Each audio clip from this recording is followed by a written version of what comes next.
My guest today on the Living Peace podcast is Pauline Tesler. Pauline Tesler is a transformative peacemaker, collaborative lawyer, and author of several books on collaborative law.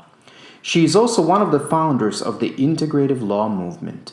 Integrative Law movement views the practice of law from the perspective of healing of human interactions. Pauline Tesler is an internationally renowned peace educator and frequently teaches lawyers around the world on how to integrate mindfulness and neuropsychology into the practice of law. Pauline Tesler, welcome to Living Peace podcast. It's a pleasure to be here, and I'm looking forward to our conversation.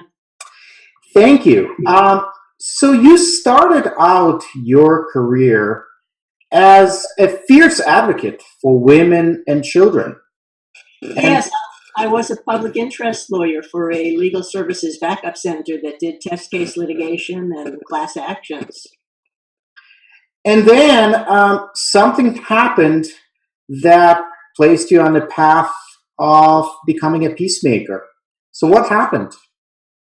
Well, there were two stages to that transition. The first stage happened when there was when Ronald Reagan was elected president, and one of his agendas was to cut off funding for programs like ours because he thought it was appalling that the government should pay for lawyers to sue the government. So my choice was to stay in the program and spend a lot of my time raising money, or to leave and spend my time practicing law, and I chose the latter.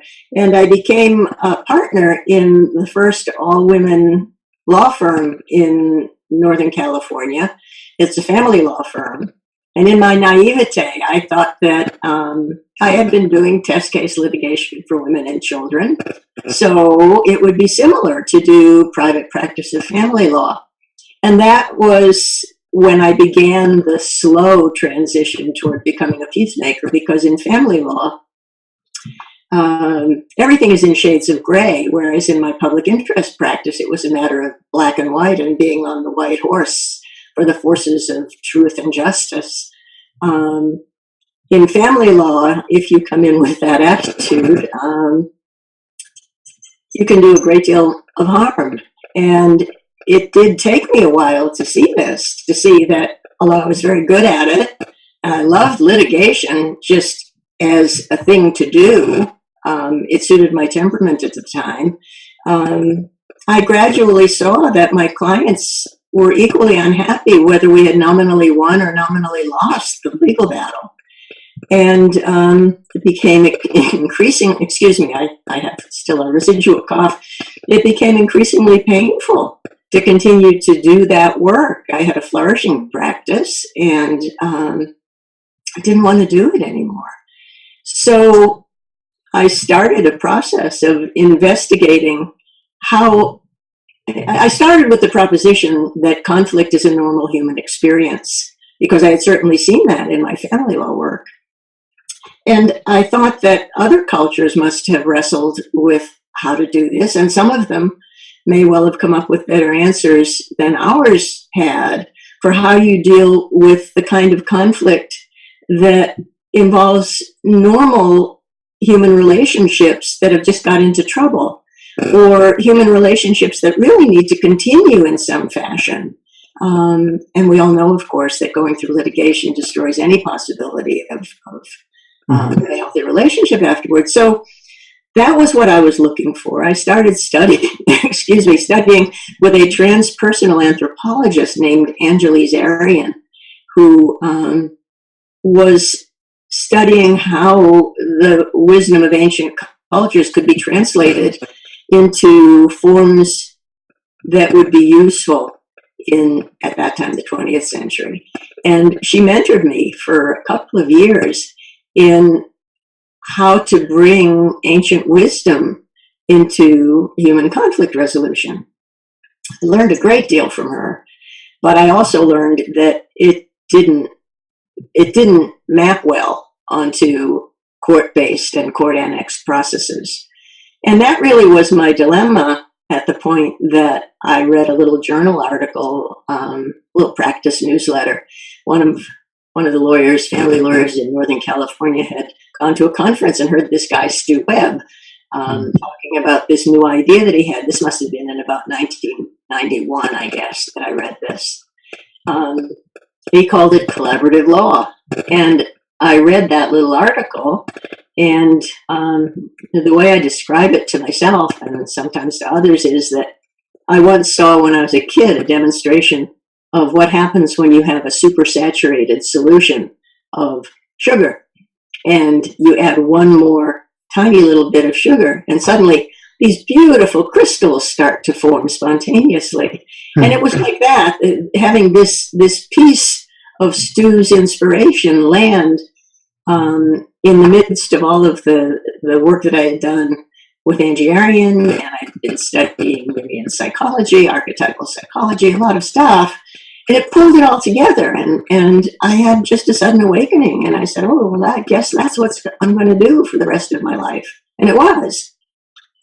So I spent some time thinking about how to build a practice community of colleagues who'd like to do this with me. And I invited those people who I most liked seeing on the other side of family law cases, the ones who really did have a commitment to at least settling rather than litigating. And we pulled together a group of, I think it was about 18 lawyers, and we began talking about how we were going to do this work. And that's really where my peacemaking began. Well, that's really, really fascinating, Pauline. Yeah, first of all, Stu, excuse me. Stu in many ways was my own inspiration. I know inspired so many people to come to this practice. But I want to pick up on something that you said, and that is conflict is a normal human experience. And knowing a little bit about the work that you do, what followed from that is that we approach conflict resolution and conflict as a healing modality, where we not only focus on reaching a settlement, which is so prevalent in the legal profession, but truly resolving, bringing a resolution and resolution from within. So could you talk about that, about the evolution of your thinking and of your journey to see conflict resolution and peacemaking as a healing profession? Yeah, well, that journey began when my practice community began taking on collaborative cases. But I must say that in those early days, this would have been in 1993, 1994, maybe through 95, although we were doing collaborative cases and we had all of the participation agreements that one needs and all of the good faith commitments, I was still at heart an adversarial lawyer, and I think everybody in that group was. We didn't know it. We didn't even have that language for it. We thought we were settling cases. What more was there to aspire to? But built into my DNA, or maybe it wasn't the DNA because it's changed slowly, but built into my epigenetics anyway, was a real passion for winning for my client. And it took quite a long time for me to even see that, much less begin to deconstruct it and try to turn it around and see where it came from and what it was accomplishing, if anything. And that process, I don't think really began until I met Peggy Thompson. Unbeknownst to me, right over in East Bay, not 10 miles away, a group of mental health professionals had a similar kind of epiphany to the one that Stu had shared in the legal side, which was that they were people who had been doing court annexed custody evaluations in high conflict divorces.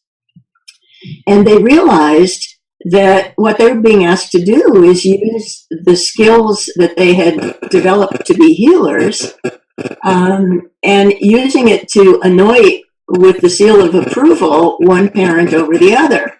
the good parent, the not so good parent, or the bad parent, because that's what you do in a custody evaluation. You have to tell the judge who's the better parent. And they realized that they were damaging families, almost sometimes irreparably, but they certainly weren't doing anything very good for anybody, not even the children. And Peggy and her colleagues started a think tank in the early 90s, trying to figure out what other ways away from the courts there might be to deliver the services that they had and the knowledge they had in a way that could be constructive, beginning with treating divorce as a normal family transition. Because if 50% or more of people are going to experience it, it's statistically normal.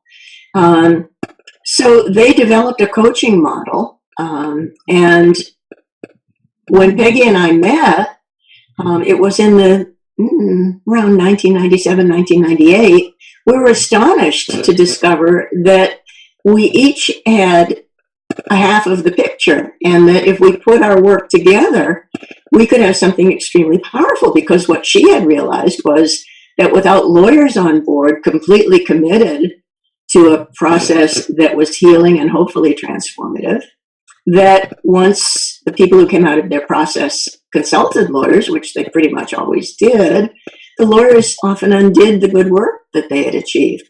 And what we were learning in collaborative practice as lawyers is that we simply didn't have the skills that we needed to do a deeper kind of work. And although some people who were on the more high functioning end of the spectrum, you might say, could get to a settlement agreement with our skills, anybody who was more challenging, we were having real problems with, and didn't have anything to bring to the table really to deal with it. So it was another magic moment when Peggy and I discuss developing a training model and teaching together. And by the late 1990s, we had an incredible training team. It was Peggy and me and Nancy Ross, who was the person with Peggy who developed the interdisciplinary team model. And the two lawyers who were training were me and Stu.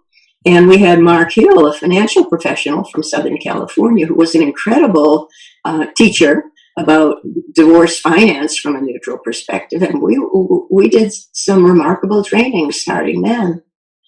The other thing that Peggy did, which was amazing, people don't know about her contributions nearly as much as they should, is that Peggy really is the person who first envisioned that we needed an organization that would be an umbrella organization for this work. And it was her visionary understanding of that need way before anybody else saw a need for it. You know, at that time, we had a group an interdisciplinary group that was meeting once a month for lunch in the Bay Area, and that was like 15 people. And Peggy said, we need an international organization. And we just kind of laughed and humored her. But she really wanted it, and so we did a nonprofit work to create what we first called the California Academy of Collaborative Professionals. But before the papers came back from the IRS with our 501c3 approval, we realized it had to be the American Academy of Collaborative Professionals because it was moving so fast across the country. And again, before the papers came back, we had to change the name a third time to the International Academy of Collaborative Professionals because the Canadians were now big players in this movement. And so all of that happened within a period of 3 or 4 years. It was quite amazing. An idea whose time had come. So you asked me about the journey to peacemaker, and that's a long way of getting to my personal answer, which is that it was only by working over time on integrated interdisciplinary teams where all of the professionals meet as equals. It isn't the lawyers who are in charge and then we, quote, use or bring in other professions, but everybody meeting as equals in a team environment to work with a given family.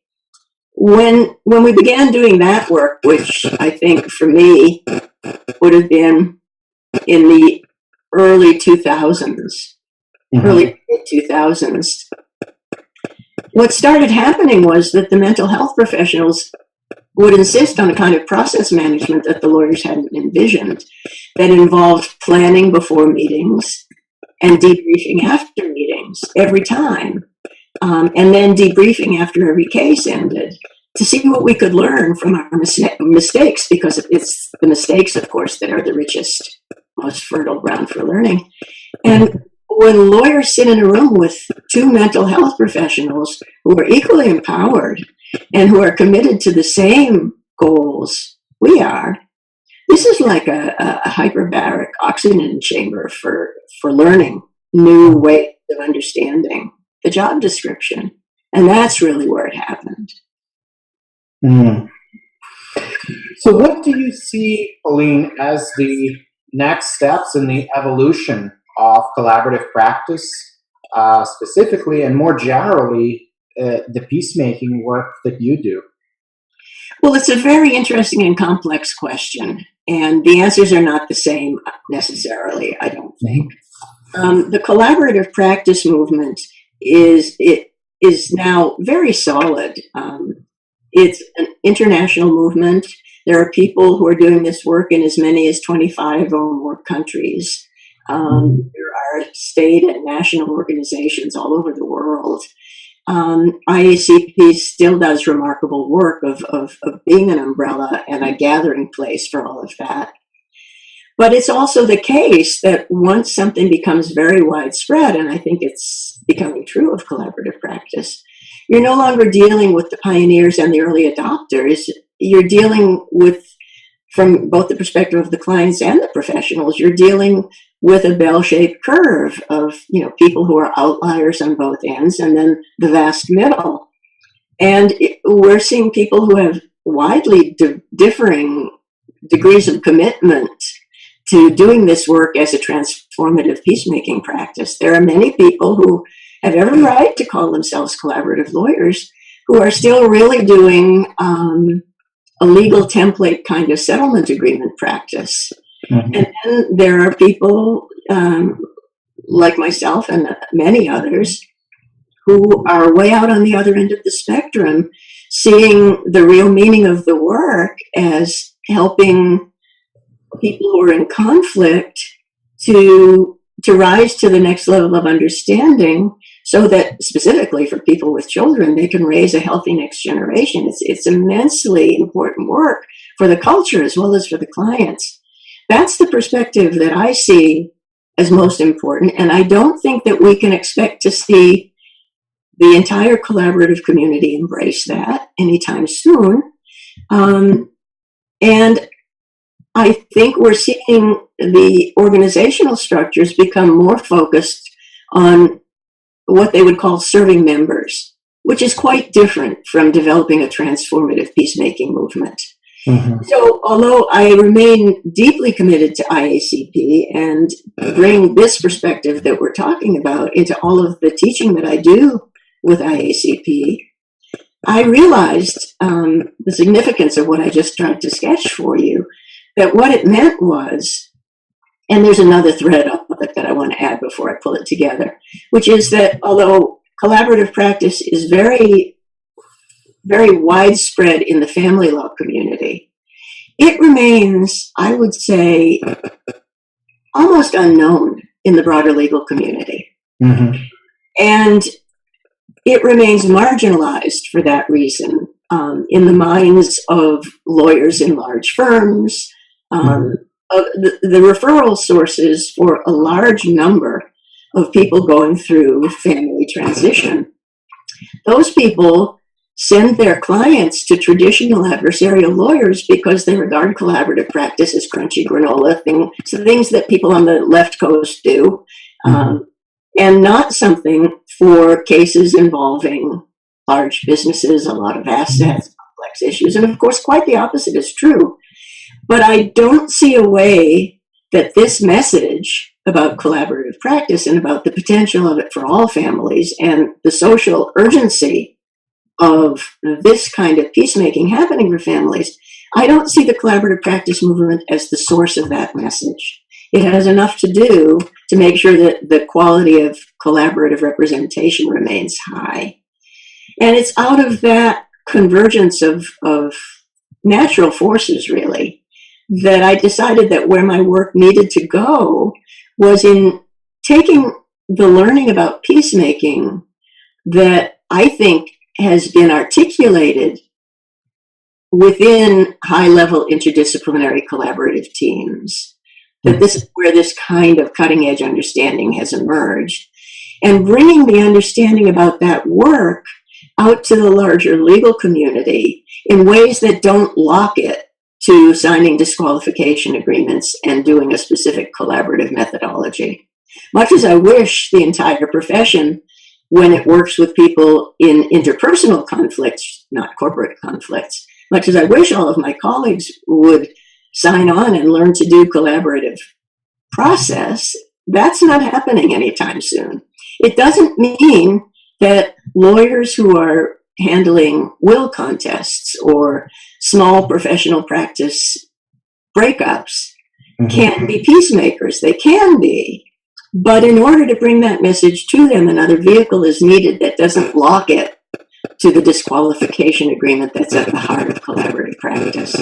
So out of that sense of urgency, I decided that I would work in a nonprofit organization, which I named the Integrative Law Institute.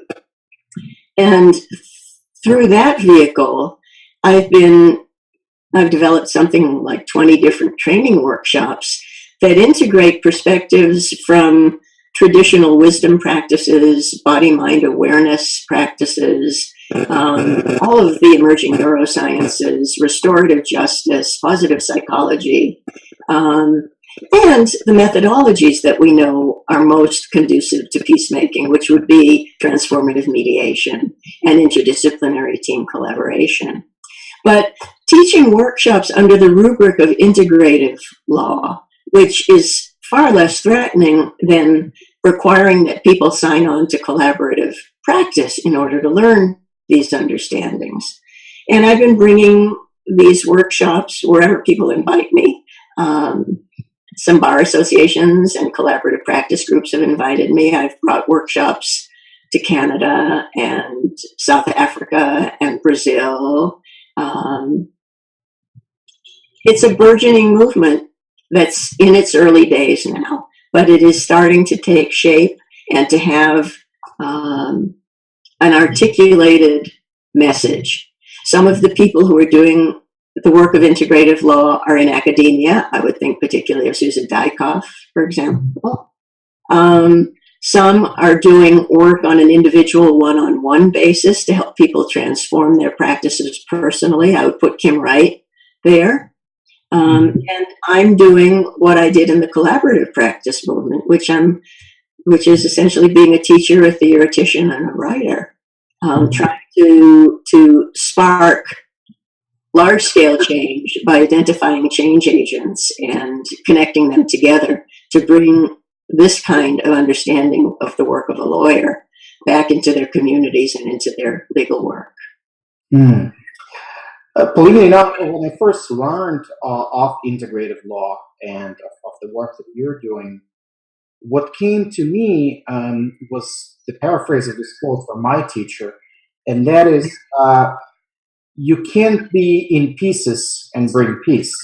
I like you can't even be aware. We can bring peace, but we are not even aware as practitioners of the pieces that we're carrying.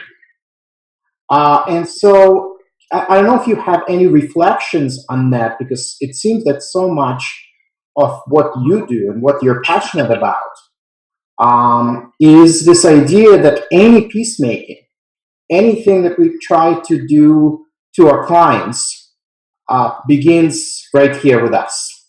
Absolutely. It can't begin anywhere else. I think that there's a similar maxim in the therapeutic world, which is that you can't really be a very effective therapist beyond the level of your own personal evolution and development. And that's really, it seems self-evident when we say it, but I think there are people who haven't really reflected on that, and they need to, that when we're doing peacemaking work, we're not abstracting out of our client's story issues that can be resolved somewhere else. We're working with the people in conflict and helping them to take a brave step beyond where they were willing to go yesterday in terms of a conversation about the roots of the conflict. Well, in order to even begin to do that work, we need a whole range of new awarenesses, starting with awarenesses. And we need to be aware of our own prejudices, biases, and reactivity so that we can tell what's us and what's our clients. And we need a very broad and deep and subtle new skill set to be able to take a room in which the air has suddenly changed for the worse in ways that we don't even understand, because people who've had long relationships in conflict can send signals that are completely invisible to anybody but themselves, and yet the air in the room changes. We need to develop our entire repertoire of capacities as human organisms, not just our cognitive thinking brains, which is what law school tells us is the only part that is allowed in the room if we want to be ethical lawyers. And that's nonsense. We need to be developing our intuition. We need to be developing our empathy. We need to understand about mirror neurons and the kind of information that can come in really through microscopic changes in facial muscles. We need to understand simple interventions that we can do that are almost below the level of perception, but not quite, that cause people to relax rather than to become more stressed. We need to understand the power of narrative and story and restorying. We need to know about the power of curious questions that we don't already know the answer to. There's a very revolutionary idea for lawyers who are taught never to ask a question you don't know the answer to. I mean, the domains in which there is relevant information and skill building is truly unlimited at this point in history, because the margins, the boundaries between domains of knowledge are dissolving. And we're seeing that law isn't separate from psychology or from the health of communities, the health of bodies and souls. All of those things are part of the work that we're doing.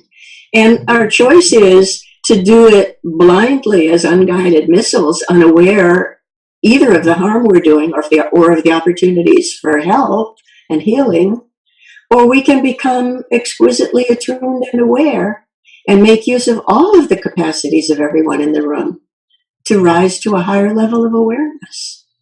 Mm.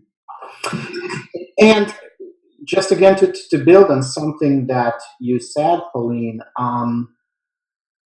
these so-called boundaries, these compartments that we've been taught to comply with. Yeah. Lawyers only deal with the facts, and then there is a therapist who only deals with emotions, and then there is a doctor that only deals with the body, and we're creating these neat separations. They actually do not work.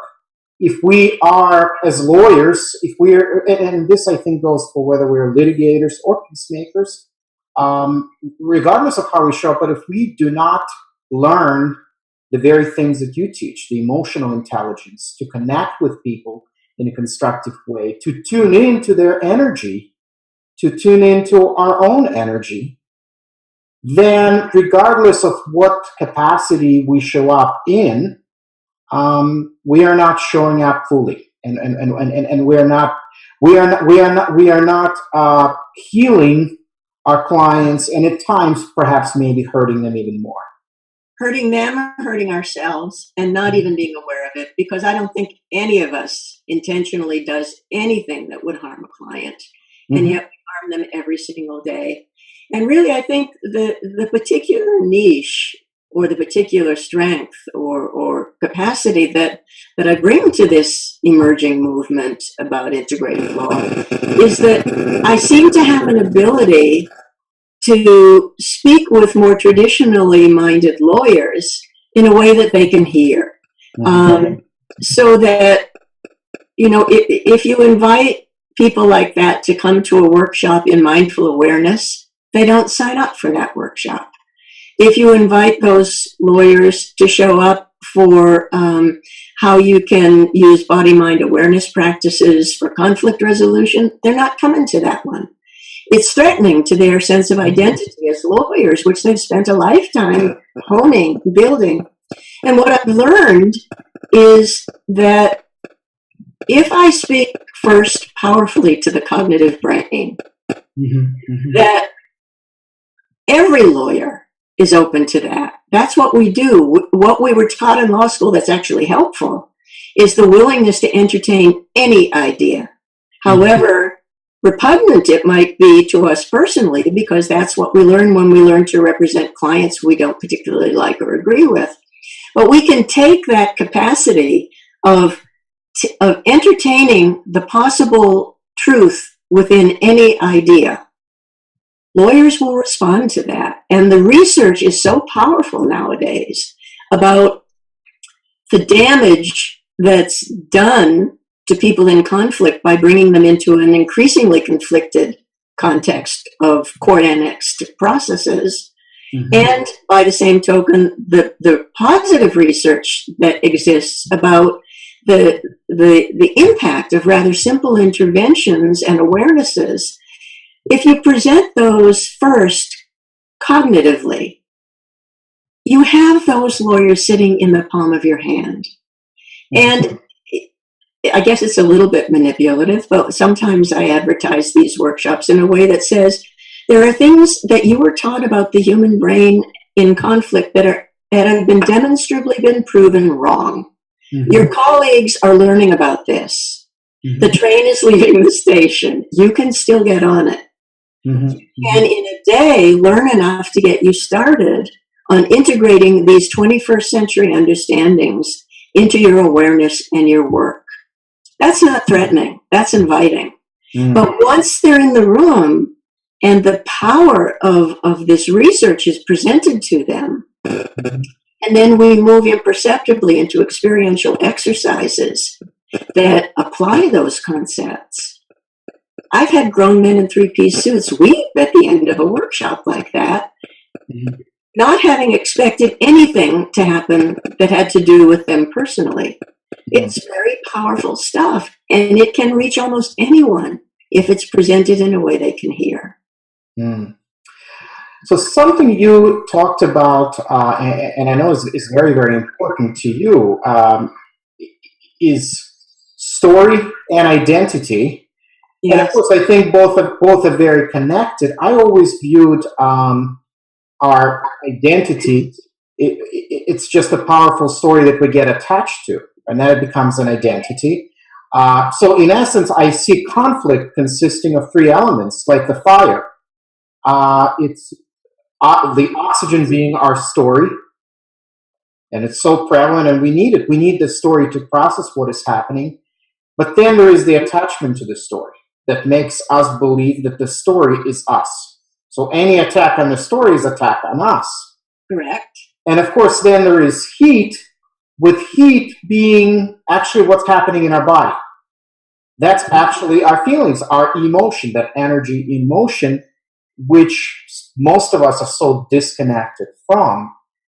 So how do you approach this very complicated tapestry of story and identity? Of course, that makes us who we are. It creates this distinction between us, but it also creates this idea of us and them and us versus them.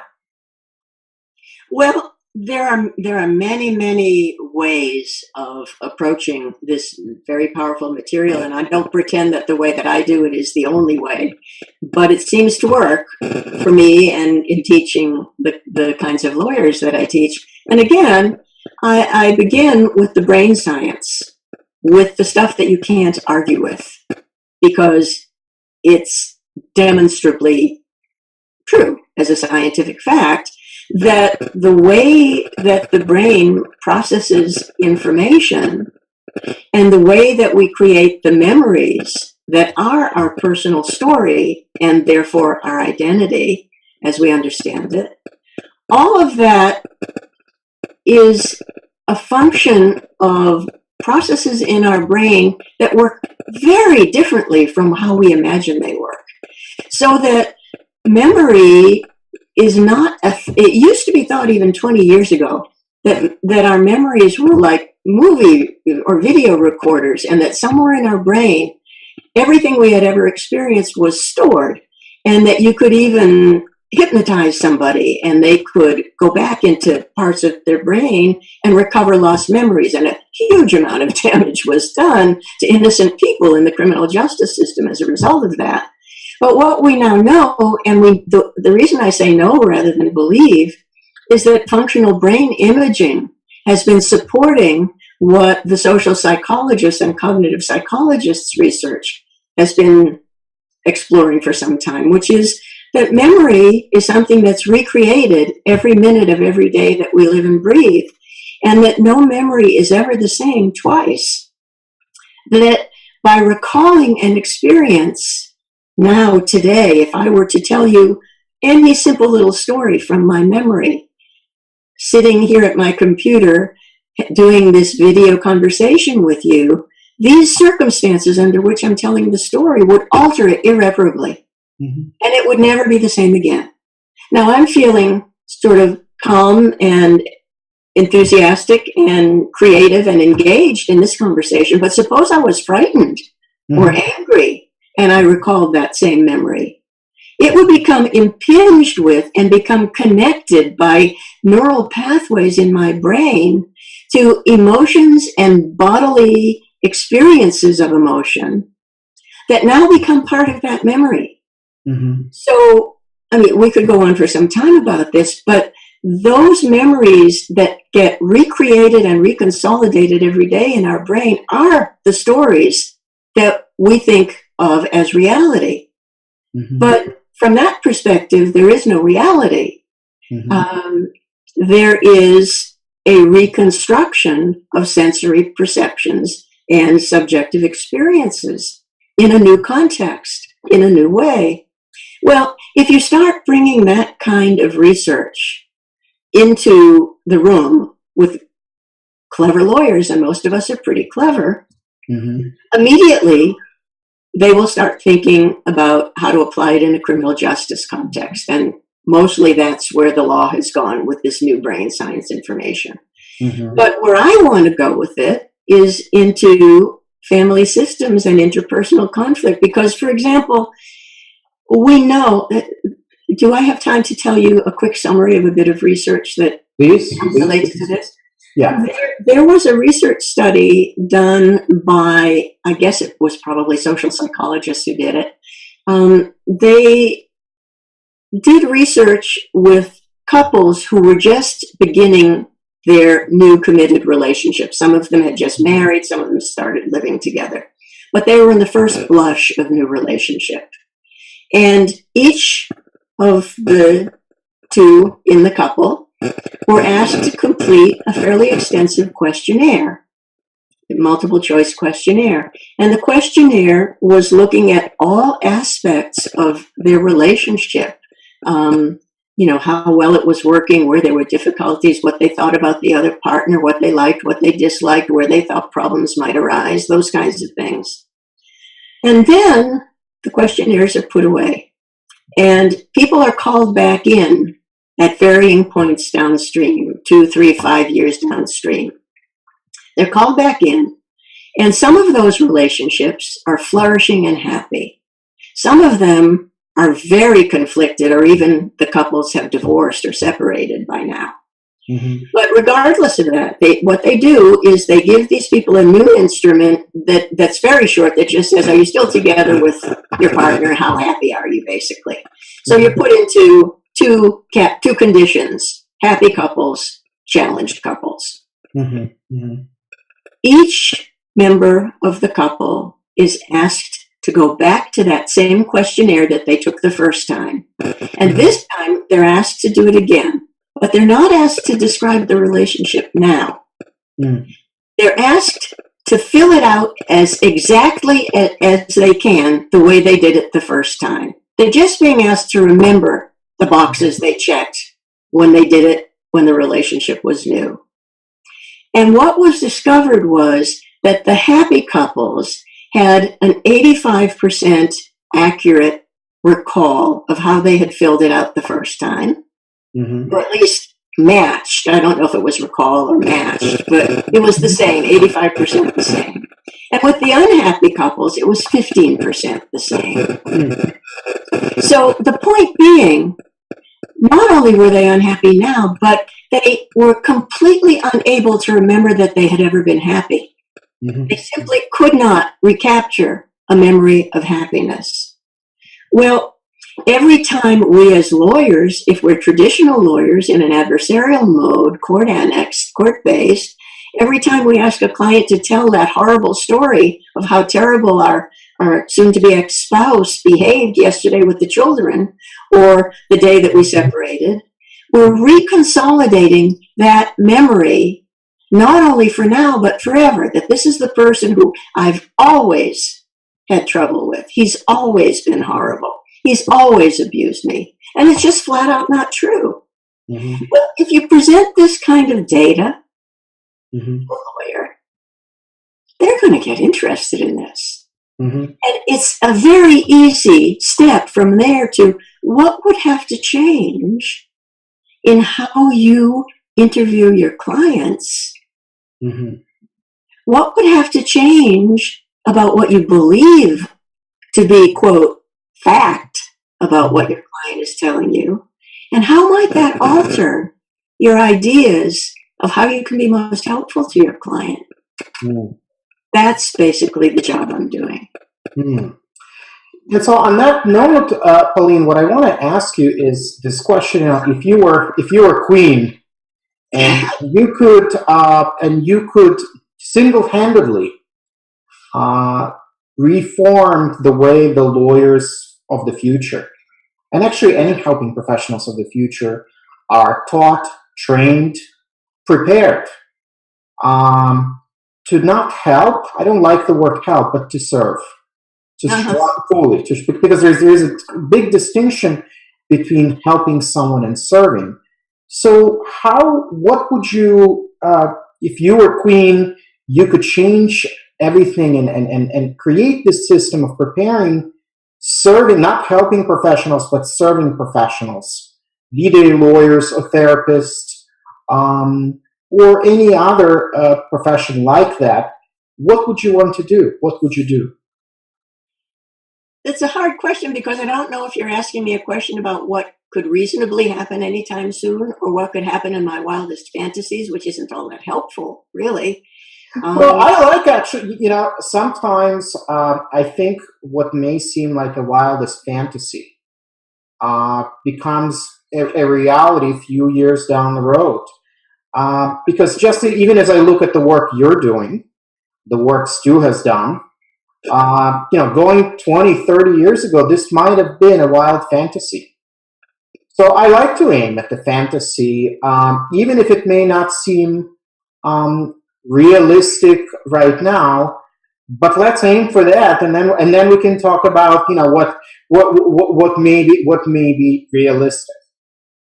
Well, I think that the single doable change that starts my thinking is that our law school education, start to finish, has to be redone. And if it's remained 3 years of law school, that third year of law school would be aimed at specializing lawyer, because it's a waste right now. The third year of law school, people take easy courses and imagine internships, and nobody does much work third year. Right. What if instead, assuming a different kind of legal education during the first and second year that actually was aimed at problem solving and at making, then I'd like to see a third year of training and maybe even a fourth year of internship in which people who are mainly interested in the transfer of money between corporate entities could go on whatever path was most helpful for them to do that. I find that not very interesting. But lawyers who are interested in resolving the human conflicts that ordinary people have that cannot be resolved simply by a transfer of resources. Those are the people I'm most interested in. And I'd like to see those people have a third year in which, if they haven't already been doing it in their first and second year, and I hope they would have been, that they'll be learning self-care, self-reflective practices, mindful awareness. They'll be studying the relevant brain science of memory and perception. They'll be studying narrative theory, and they'll be doing practicum that is nowhere near the courts. They'll be doing practicum that's interdisciplinary, that works with couples and families to do problem solving and conflict resolution from a peacemaking point of view that also can resolve legal issues. Now, when I talk that way, I sometimes get asked questions like that when I give guest law school classes. And the sharpest students will ask, what do we need lawyers for in that picture?